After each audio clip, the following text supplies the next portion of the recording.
오늘 2020년 이제 막 두 번째 주 시작하면서 귀한 일꾼들이 임명되는 모습을 보니까 참 제 마음이 뭉클하고 참 감사하고 좋습니다. 그런데 하늘에 계신 우리 하나님의 마음은 어떤 마음이실까? 하나님도 너무나 기뻐하시고 좋아하실 줄 믿습니다. 저는 이 교회에서 임명받는다는 것은 목사가 임으로 세운 게 아니라고 믿습니다. 하나님께서 세우신 것입니다. 그렇기 때문에 임명받은 분들은 하나님께 이게 약속입니다. 그래서 충성을 다해서 하나님께 최선을 다해서 이 직분을 잘 감당하시길 바랍니다. 이 직분을 잘 감당할 때는 또 어떤 일이 일어나냐면 하나님의 약속이 주어져 있어요. 제가 아까 기도했지만 마태복음 6장 33절 보면 그런즉 너희는 먼저 그 나라와 그 의를 구하라. 그리하면 이 모든 것을 너희에게 더하시리라. 하나님 나라를 위하여, 교회를 위하여, 성도들을 위하여 살아가다 보면 하나님의 더하시는 은혜들이 있다라는 것입니다. 쉽게 말하면 너희는 나의 일을 하면 내가 너의 일은 책임져 줄게. 이게 하나님의 약속이 있다는 거예요. 그렇기 때문에 약속대로 되기 때문에 이 직분을 잘 감당하면 이것처럼 놀라운 축복이 없다는 것입니다. 저는 오늘 임명받은 성도들이나 우리 여기 앉아 계신 모든 성도들이 다 같이 하나님 나라 위에 지금 달려가고 있다고 믿습니다. 그렇기 때문에 이 마음 보시고 우리 성도들에게 귀한 것으로 하나님이 채워주실 줄 믿습니다. 오늘은 특별히 임명을 하면서 하나님의 일을 감당할 때, 이것은 오늘 임명을 받은 자나 아닌 성도들이나 다 관계없습니다. 동일한 메시지입니다. 우린 하나님의 사람이기 때문에 우리가 하는 모든 일은 무엇입니까? 하나님의 일이에요. 그러니까 어떤 기준을 가지고 우리가 살아갈 수 있는지, 어떻게 우리가 하나님을 감당해야 되는지 오늘 말씀을 통해서 그 기준들을 함께 살펴보길 원합니다. 먼저 데살로니가 본문의 배경을 간단하게 이야기 드리면, 데살로니가 전후서가 무슨 말씀이냐 제가 말씀드리면, 바울이란 사람이 데살로니가 지역 교회에 쓴 편지입니다. 그럼 편지를 왜 썼는가? 데살로니가라는 지역에 바울이 하는 일은 전도 여행을 다니면서 교회를 세우는 일을 했습니다. 그런데 바울이 전도 여행을 갔는데 언제나 반대하는 자들이 있었어요. 그 자가 누구냐면 바로 유대인들입니다. 이스라엘 정통 유대교, 유대인들. 그럼 왜 반대하느냐? 이유는 딱 이것입니다. 유대인들은 지금까지 뭘 지키면서 살아왔냐면 율법, 하나님 말씀대로 살아야 하나님의 백성이 되고 구원받는다. 그런데 바울이 와서 이것을 뒤흔드는 것입니다. 바울은 뭐라고 얘기하고 다니냐면 율법으로 하나님 자녀 구원받는 게 아니라 예수님을 믿을 때, 예수님이 나를 위하여 십자가에 달려 죽으심을 믿고 내 죄가 사해졌음을 믿고 예수님의 다시 살아나심을 믿을 때 구원받고 하나님 자녀가 된다. 이제는 새로운 법으로 바뀌었다라고 이야기를 합니다. 그러니까 유대인들 입장에서는 얼마나 그게 억울하고 싫습니까? 그러니까 이게 어떻게 되냐면 바울이 복음을 전하는 데마다 반대를 하는 거예요. 그러니까 바울이 어떻게 됐냐면 데살로니가 지역에서 복음 전하다가 3주 만에 쫓겨납니다. 이 말은 뭐예요? 그만큼 반대가 극심했다는 것입니다. 그런데 이런 상황에서 재미난 건 뭐냐면 바울이 3주 복음을 전했는데 데살로니가 교회가 세워진 거예요. 이것을 믿는 자들이 생겨진 거예요. 그런데 바울이 떠나고 나서 어떤 일이 있냐면 이 유대인들이 그 교회에 가서 계속 모함하고 이간질하는 것입니다. 바울 말 틀렸다. 율법 지켜야 된다. 바울 말대로 하면 안 된다. 그러니까 바울이 이제 거기에 대해서 쓰는 것입니다. 그들의 말 듣지 마라. 그들 말 잘못하고 있다. 너희들은 오직 예수님을 믿음으로 구원받는 것이다. 이 이야기를 하기 위해 쓴 책이 데살로니가 전후서입니다. 그런데 여기에 보면 어떤 말을 하고 있냐면 바울이 내가 너희에게 어떻게 너희에게 복음을 증거했고, 즉 하나님의 일을 내가 어떻게 했는지에 대한 이야기를 하고 있어요. 그렇기 때문에 오늘 우리가 이 일꾼을 세우고 우리가 하나님의 사람으로서 꼭 우리가 알아야 될 이야기가 본문에 나오는 것입니다. 먼저는 7절입니다. 우리는 그리스도의 사도로서 마땅히 권위를 주장할 수 있으나 도리어 너희 가운데서 유순한 자가 되어 유모가 자기 자녀를 기름과 같이 하였으니. 그리고 11절입니다. 너희도 아는 바와 같이 우리가 너희 각 사람에게 아버지가 자기 자녀에게 하듯 권면하고 위로하고 경계하노니. 여기 보면 공통되는 단어가 있어요. 그게 무엇입니까? 한 가지는 유모가 자기 자녀에게 하듯이, 아버지가 자기 자녀에게 하듯이. 이게 원리라는 거예요. 저는 바울이 이 말을 무슨 말로 하냐면, 나는 하나님의 일을 하고 너희를 대할 때 뭘로 했다고 말하는 거냐면, 나는 부모처럼 너희에게 했다는 거예요. 부모의 마음처럼 했다. 부모의 마음이 뭡니까? 부모의 마음은 저는 이렇게 표현하고 싶어요.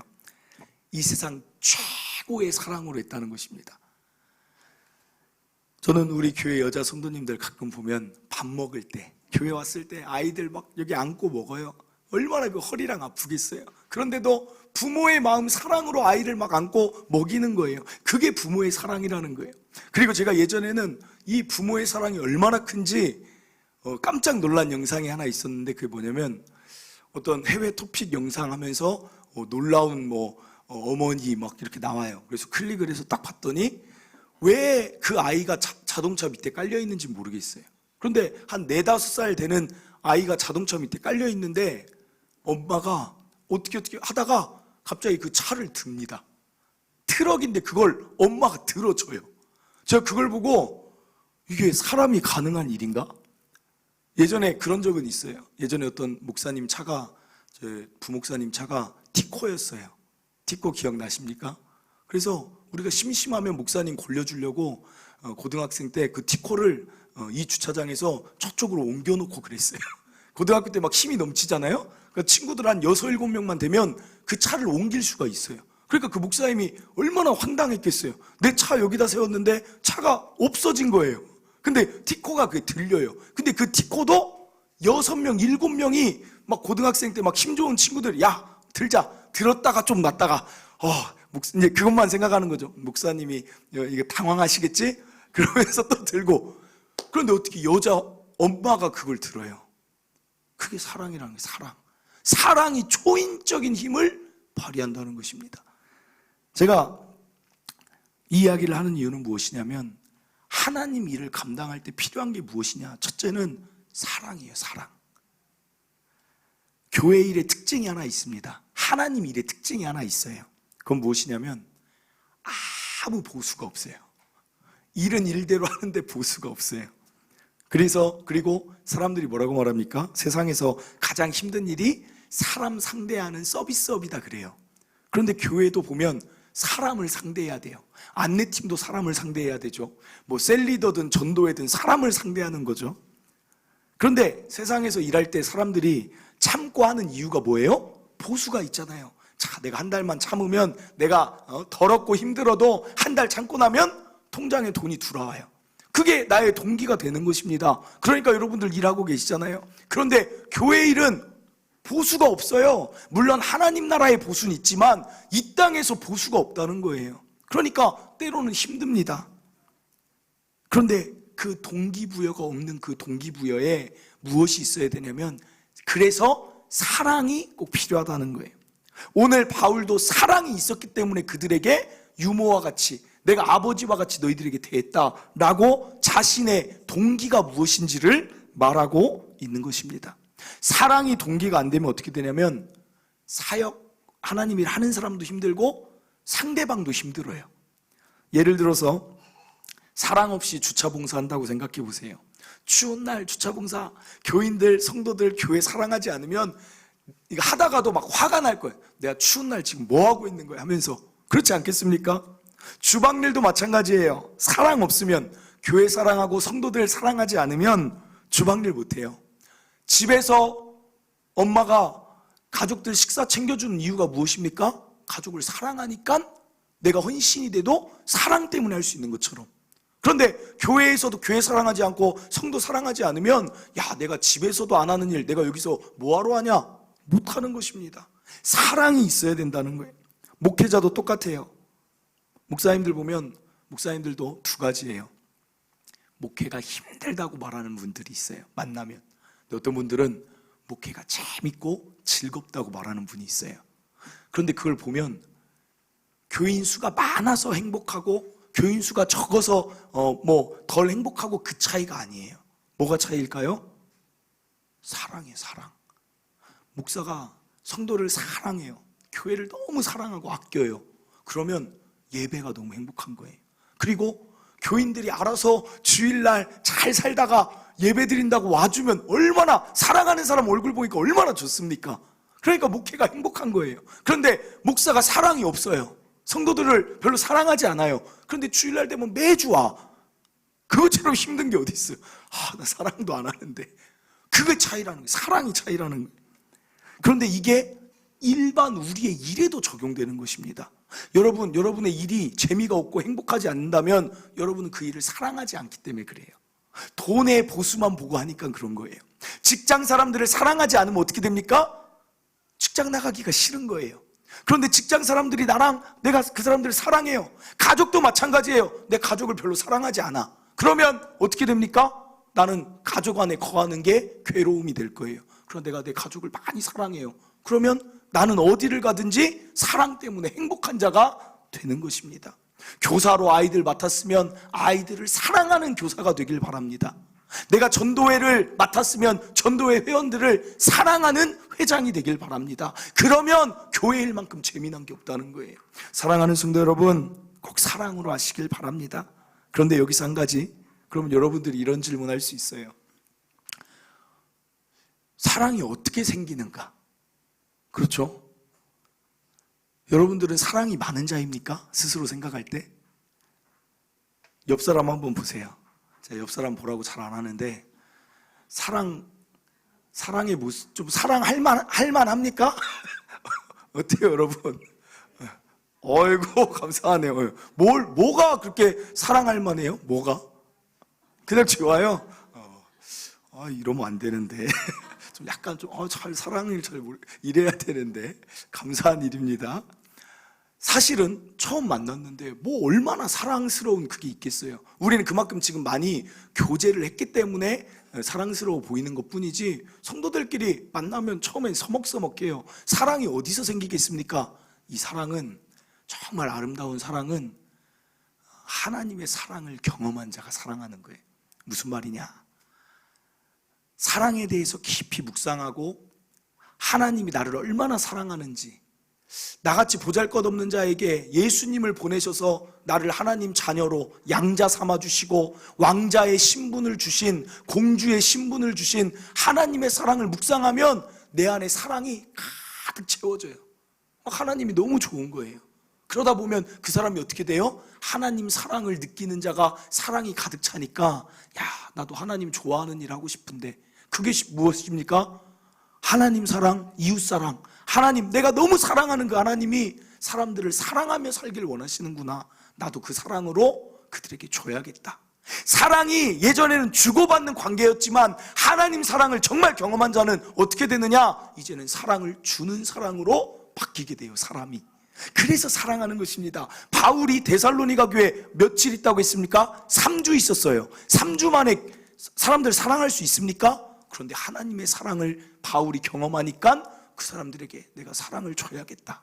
여러분 가운데 사랑이 메말라 있다라면 하나님 사랑을 더 깊이 묵상하시고 하나님 말씀 들으시고 하나님 사랑을 먼저 내 안에 채우세요. 그래야 하나님 일도 하고 세상의 일도 하고 세상 사람도 사랑스러워 보이는 것입니다. 저는 반드시 우리에게 사랑이 있는 2020년도 되시기를 간절히 바랍니다.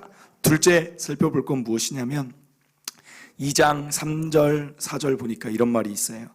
우리의 권면은 간사함이나 부정에서 난 것이 아니요 속임수로 하는 것도 아니라 오직 하나님께 옳게 여기심을 입어 복음을 위탁받았으니 우리가 이와 같이 말함은 사람을 기쁘게 하려 함이 아니요 오직 우리의 마음을 감찰하시는 하나님을 기쁘시게 하려 함이라. 오늘 기억할 둘째는 무엇이냐면 하나님의 일은 누구를 기쁘게 하는 거냐면 하나님을 기쁘게 하는 거라는 거예요. 이것이 참 세상 일과는 좀 다른 부분이긴 합니다. 세상의 일은 사람을 만족시켜야 돼요. 서비스업이 무엇입니까? 세상의 사람들에게 그들의 평가를 잘 받아야 돼요. 반응이 좋아야 돼요. 인정받아야 돼요. 그러나 하나님의 일은 달라요. 하나님의 교회에서 하는 일들은 사람의 호응을 얻는 일이 아닙니다. 알아야 되는 건 뭐냐면 기본적으로 하나님의 일은 사람의 호응과 반응과는 늘 거리가 멀었어요. 예수님 때를 생각해 보세요. 예수님이 메시아인데 이 땅에 오셨습니다. 사람들이 메시아 예수님을 환영했습니까? 그토록 기다린다고 하고도 별로 환영을 안 해요. 그냥 자기 삶이 좋은 거지. 예수님이 하나님 나라 전하고 메시아라고 말해도 십자가에 못 박아 죽이잖아요. 별로 환영받지 못하는 일이에요. 저는 가끔 때로는 참 속상할 때가 뭐냐면 전도 나갈 때 속상할 때가 있어요. 아니 내가 그들한테 무슨 나쁜 말 한 것도 아니고, 그렇죠? 전도 나가서 어떻게 합니까? 웃잖아요. 안녕하세요 하면서 동탄추천교회인데요, 예수님 믿으세요, 하나님이 당신을 사랑합니다. 얼마나 들으면 기분 좋아요. 하나님을 믿든 안 믿든 저는 불교 스님이 저한테 그런 얘기한 적 한 번도 못 봤어요. 스님이 와서 부처님이 당신을 사랑합니다 한 번도 들어본 적 없어. 성당 신부님도 저한테 말해준 적 없어. 근데 우리는 어떻게 해요? 하나님이 창조주 신이 당신이 뭘 했든지 상관없이 당신을 사랑하신대요. 얼마나 아름다운 메시지예요. 그런데 그 사람들 반응이 어떻습니까? 저기서부터 서로 눈싸움해요. 내가 전해야지. 그럼 저분들도 난 절대 안 받을 거야 막 그러면서 샥 피해가는 사람들. 그럼 막 제가 또 쫓아가죠. 막 쫓아가서 하나님이 당신을 사랑하십니다. 그래도 반응이 안 좋아요. 막 건빵을 주고 볼펜을 만들어 주고 뭐 요구르트를, 더우니까 요구르트를, 예전에 더울 때는 요구르트를 막 시원하게 해서 냉장고에 잘 시원하게 해서 막 갖다 줘요. 그러면 먹을 땐 그렇게 좋아해요. 막 시원하다, 꿀맛이다, 하나 더 주세요. 그러면서도 별로 하나님의 일, 복음, 전도에 있어서는 어떻습니까? 관심이 없다는 거예요.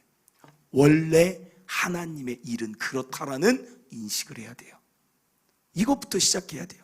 제가 교사를 저는 20살 때부터 했어요. 7년 했습니다. 중고등부 교사를.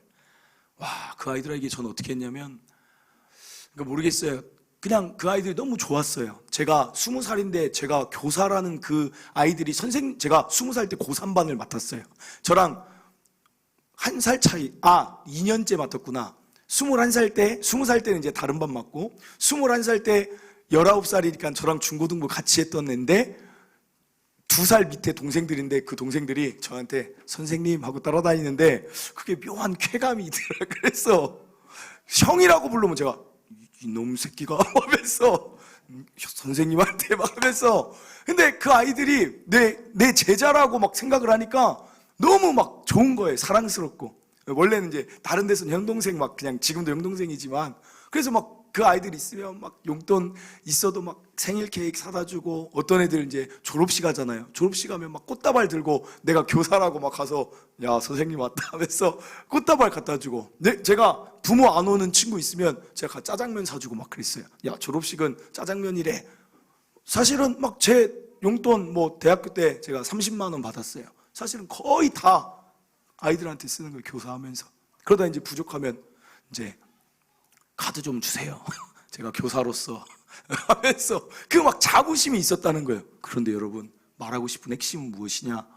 그렇게 해도 그 아이들이 저한테 뭐 감사하다, 뭐 고맙다, 뭐 문자로 뭐 스승의 날 막 그 아이들이 저를 막 스승으로 여긴다, 별로 그런 게 없어요. 학교 선생님은 찾아가서 막 엄마들이, 학부모들이 막 선물도 갖다 주는데, 교회 학교 선생님들한테는 그렇지 않아요. 어찌 보면 영적으로 정말 애쓰고 수고하는 게 교회 학교 선생님 아닙니까? 학교 선생님이 그 아이 영혼을 위해 기도해 준 적 있습니까? 성적 잘 보라고 했지. 그렇게 해도 별로 오는 게 없다는 거예요. 그런데 만약에 그때 그 아이들을 보고 서운함을 느끼기 시작하면 한도 끝도 없습니다. 내가 내 용돈 아껴서 내가 너희들 찾아가고. 여러분, 우리는 사람을 기쁘게 하기 위해 하나님 일을 하는 게 아니에요. 그 행위를 통해 하나님이 기쁨 받으셨으면 그걸로 만족하는 것입니다. 하나님, 오늘 내가 이들한테 했던 이 모든 게 설령 이들은 기억조차 하지 못하는 하나의 기억의 한편으로 지나간다 할지라도 하나님이 이것을 기뻐하시니 나는 이것을 합니다. 이게 하나님의 일을 하는 자들이라는 거예요. 오늘 바울이 말한 게 이거예요. 유대인 데살로니가 사람들이 자기를 막 싫어해요. 그러면 그냥 떠나면 돼요. 바울 환영하는 사람들이 도처에 엄청난 사람들이 널려 있어요. 야, 데살로니가 지역 그냥 전도 안 하면 돼. 그러지 않아요. 그냥 하나님이 이 지역도 사랑하시니 내가 기쁨으로 합니다. 여러분, 이게 여러분의 기준이 되기를 바랍니다. 마지막으로 한 가지 살펴봅니다. 마지막은 무엇이냐면, 데살로니가 교회 보면 방금도 이야기 드렸지만 참 재미난 거는 3주 만에 세워졌다는 거예요. 그렇죠? 아니, 어떻게 교회가 3주 만에 세워집니까? 3주 만이면 우리 교회 지금 세 번째 오신 분들도 있지만 뭐 교회를 세운다 이런 뜻, 마음도 가질 수가 없는데 3주 만에 교회가 세워졌다는 거예요. 어떻게 된 일일까요? 이것은 바울이 열심히 한 것도 있고 바울이 탁월한 것도 있고 사랑으로 하고 다 했지만 결국은 바울이 고백하는 거예요.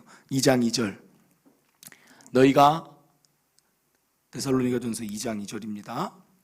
제가 읽어드릴게요. 너희가 아는 바와 같이 우리가 먼저 빌립보에서 고난과 능욕을 당하였으나 우리 하나님을 힘입어 많은 사람 중에 하나님의 복음을 너희에게 전하였노라.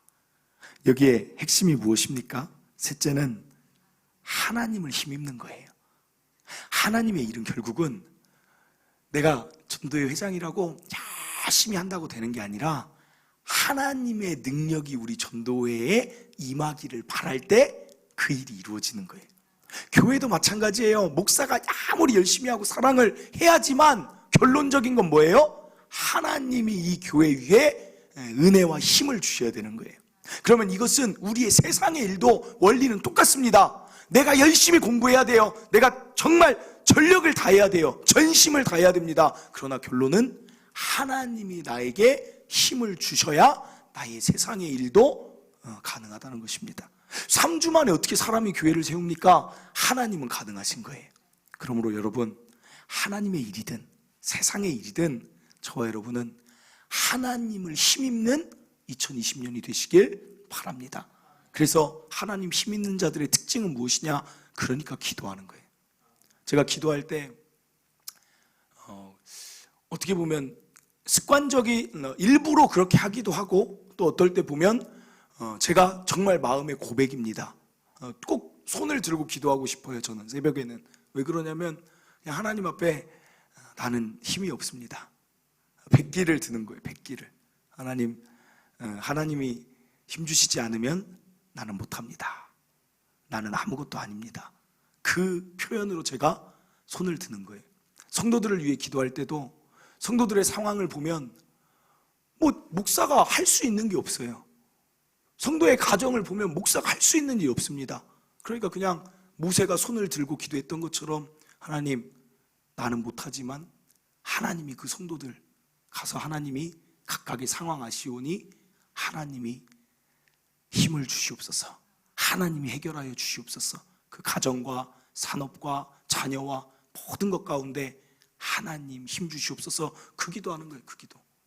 사랑하는 성도 여러분, 2020년도 하나님은 어떤 자에게 힘을 주시냐면 방금처럼 힘이 빠진 자에게 주세요. 그래서 제가 카톡에다가 그렇게 해놨어요. 힘을 빼자. 힘을 빼고 기도하자. 내 힘은 갈수록 빼고. 전도한다고 전도 대상자들이 다 은혜가 있습니까? 믿음을 받습니까? 아니에요. 힘을 빼는 거예요. 하나님 해주세요. 하나님이 도와주세요. 교사 아이들이 막 잘 됩니까? 하나님 해주세요. 하나님 해주세요.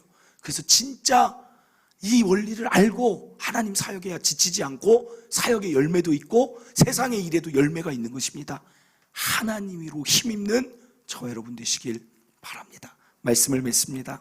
오늘 세 가지 살펴봤어요. 이것은 꼭 임명받은 분들 그에 해당하는 말이 아니라는 거 기억하시고, 첫째로는 사랑으로 모든 일을 감당하시길 바랍니다. 그 사랑은 하나님의 사랑을 묵상할 때 우리는 사랑하는 자가 되는 것이고, 둘째로 하나님의 일의 모든 기준은 하나님 기뻐하시는 것, 그리고 마지막으로는 하나님의 일은 하나님을 힘입어 하시기를 간절히 바랍니다.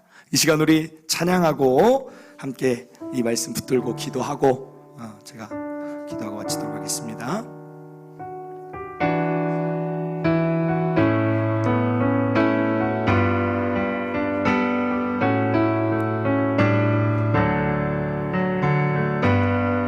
사랑의 주님이 날 사랑하시네. 내 모습 이대로 받으셨네. 사랑의 주님이 날 사랑하듯이 나도 너를 사랑하며 섬기리. 다시 한번 고백합니다. 사랑의 주님이, 사랑의 주님이 날 사랑하시네. 내 모습 이대로 받으셨네. 사랑의 주님이 날 사랑하듯이 나도 너를 사랑하며 섬기리. 아멘. 이 시간 함께 한번 말씀 생각하며 기도하길 원합니다. 하나님의 사람은 하는 모든 일이 하나님의 일입니다. 우리는 사랑하기 위해 태어났고, 사랑받기 위해 태어났고, 사랑하기 위해 살아가는 것입니다. 하나님의 일이든 교회든 세상이든 직장이든 가정이든 여러분 사랑하는 자로 살기를 바랍니다. 그 사랑의 근원은 어디입니까? 하나님이 우리를 있는 모습 그대로 사랑해 주셨잖아요. 그래서 성도들 사랑하는 것입니다.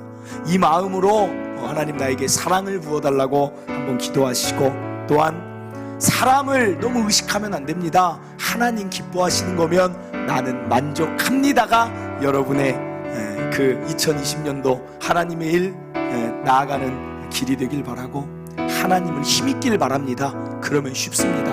기도하길 바랍니다. 내 힘을 빼시길 바랍니다. 하나님, 내 힘을 빼고 2020년 하나님 더욱 힘있겠습니다. 우리 이 원리들을 가지고 주여 한번 외치고 깨달은 부분들 한번 기도하도록 하겠습니다. 주여